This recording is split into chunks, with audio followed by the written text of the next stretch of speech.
नहीं, मुझे नहीं याद। क्यों झूठ बोल रही हो? तुम कितना बदल गई हो ना। तुम कितनी क्यूट और खूबसूरत हुआ करती थी, बेहद खूबसूरत। अपनी बेटी में से शिकायतें निकाल रही हो। खुद भी तो देखो कितने उसूल हैं तुम्हारे। होशियार हो गई हो बहुत।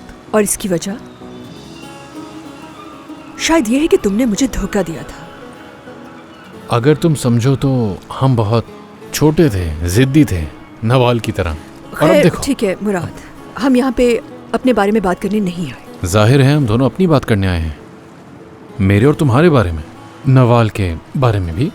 और हाँ, मैं मानता हूं कि तुम्हारी कही हर बात बिल्कुल ठीक है, और हमें एक दूसरे को समझने के लिए अपने दरमियान तमाम इश्यूज को हल करना पड़ेगा किसी तरह। कौन से इशू? शायद मेरी जिंदगी के हवाले से। तुम्हारी फैमिली ने हमारी जिंदगियां बिल्कुल बदल दी। मेरी बेटी ने मेरी जैसी जिंदगी नहीं जी, सिर्फ तुम और तुम्हारी फैमिली की वजह से।